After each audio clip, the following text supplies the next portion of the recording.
Hi everyone, I'm Elisa. I'm excited to be here in beautiful Vancouver from San Francisco. I'm going to talk to you guys today about the top 5 F-Up startups make. And for those of you who haven't heard of Mixpanel, we are a analytics tool. We help companies measure user engagement across mobile, desktop, and web apps. So we've been around for about 6 years. We were part of YC 2009, and most recently we raised a round from Andreessen Horowitz. We raised $65 million, valued at almost $1 billion.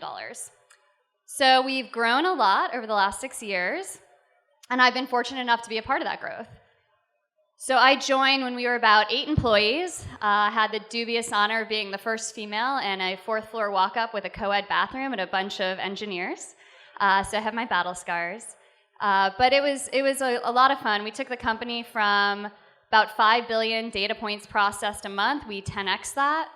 Took the company from under 1,000 customers to over 3,000. And in that time, I got to work with customers of all verticals and stages. And those include companies that you've never heard of, and a lot of companies that you probably have. Some of the guys up on stage before use Mixpanel. Companies like Uber, Amazon, all the way up to the Ciscos and Microsofts of the world. So I've worked with a lot of companies and a lot of verticals facing a lot of unique challenges. So I'm going to talk to you today about some of the F-ups we experienced at Mixpanel, as well as the mistakes that I've seen repeated across lots of different companies facing lots of different problems. So F-up number 1, you focus on quantity over quality. What does this mean? This means you care so much about acquisition and signups and MAUs that you forget to measure retention. And that's really, really key. You're working so hard to acquire these users, but do they come back again the next day and the next week? Are they loyal? And who are your loyal users? What characteristics do they share? How do you design your app or your site for those loyal users? That becomes really, really important. At Mixpanel, we thought, hey, we'll just build a great product, we'll get a lot of people to sign up, and then we'll just keep them forever. Turns out it's not that easy. So how many people in here are with enterprise SaaS companies? Okay, a few of you. So you guys have probably heard of this concept of a success team or a customer happiness team. I think we were a little late to the party, but we figured that out eventually and built the team, and it had a huge impact on churn. Retention went up, churn went down. So for any of you SaaS companies, I'd say start that early. For those of you who aren't SaaS companies, well, retention still matters. And sorry, this is a little hard to see, but it depends on what your industry vertical is. So Fred Wilson coined this 30-10-10 rule several years ago and said 30% of your users will come back within a week, 10% within a day, and 10% of those 10% are on your site at any given time. Well, that's a great benchmark, but it turns out it doesn't apply to everyone. An e-commerce company is not going to have the same retention numbers as a messaging app. And that makes sense. You don't buy something every single day. I'm sure the e-commerce company would love it if you did, but most likely you won't. Versus messenger apps, which you're probably on all day long, or something like Tinder or Hinge, you're on it all day long, right? So the benchmark is much higher. I think the key here is know what your industry benchmark is and make that your gold standard and aim towards it. So, F-up number 2, you slack on the sign-up funnel. And when I say slack, I mean a couple things. I mean you don't work cross-functionally in your organization to make sure everyone has a stake in this very, very important part of your tool. And you also don't spend enough time rigorously testing conversion.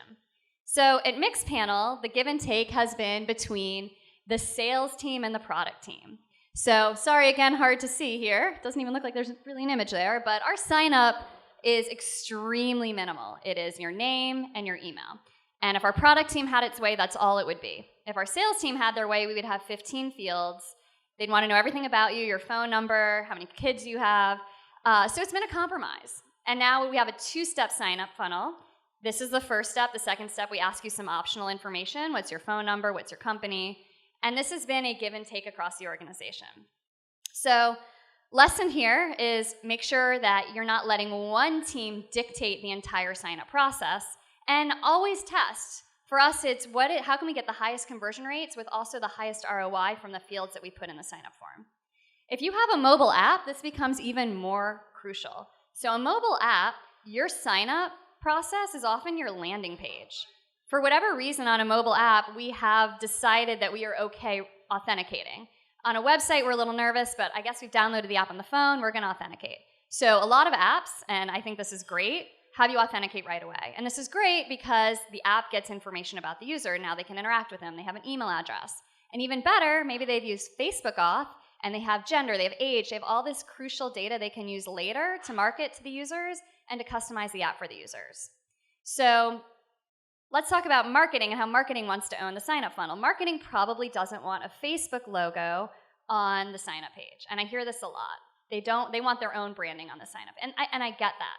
But I think it's a trade-off between the teams. It's important to understand with a Facebook Auth, it means your conversion rates go up, your login failures go down, and the data your company gets as a whole goes up. So it's important to weigh all of that together and don't let one team own that sign-up process. F-up number 3, you don't ask for referrals.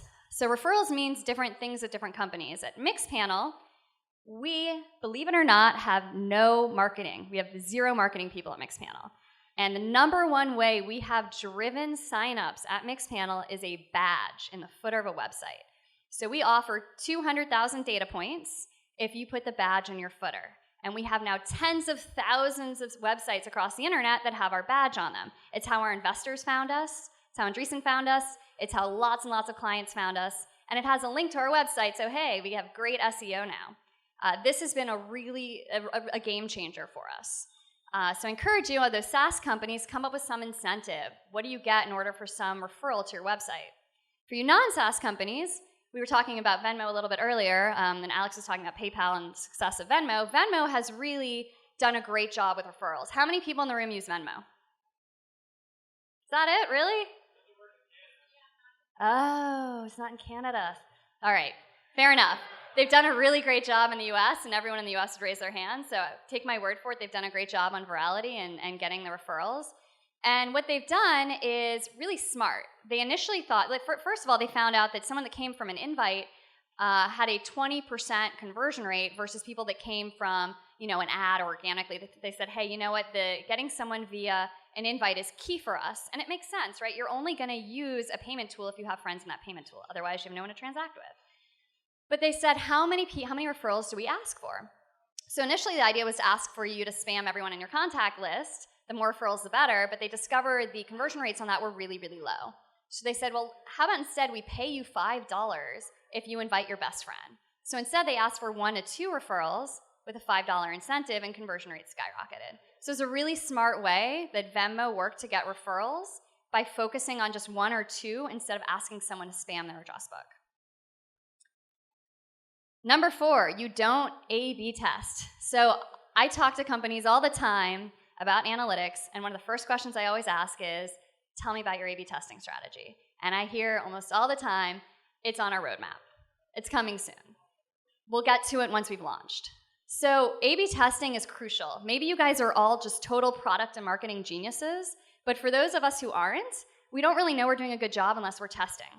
So Mixpanel, we test every email we send out. We test it very rigorously. So these are 2 different pages of copy. One is when you invite someone from Mixpanel to join your project, come and see all the data, they get a welcome email from Mixpanel. For a lot of people, this is their first interaction with Mixpanel ever, so it's really crucial that is a great first touch point.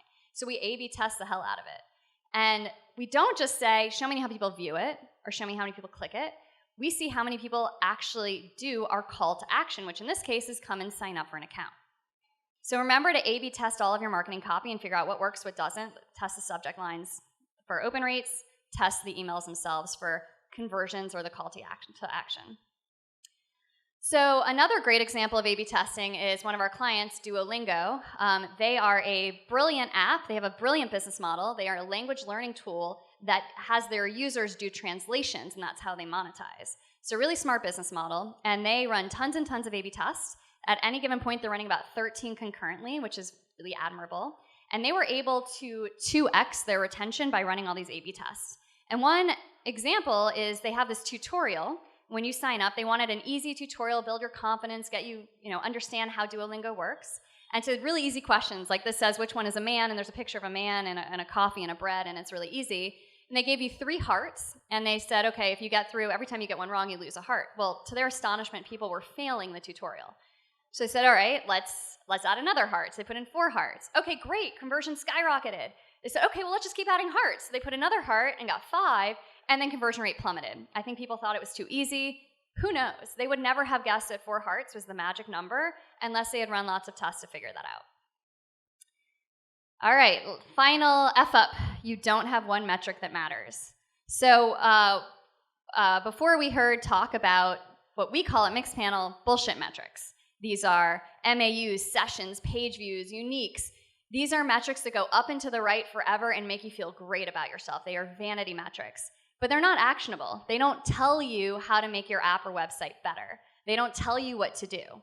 Instead, you should have one metric that you will bank your business on. And that sounds really intense, but if you think really hard, you can probably come up with it. For us at Mixpanel, it's report viewed. What we care about is you're coming in and you are looking at reports in Mixpanel.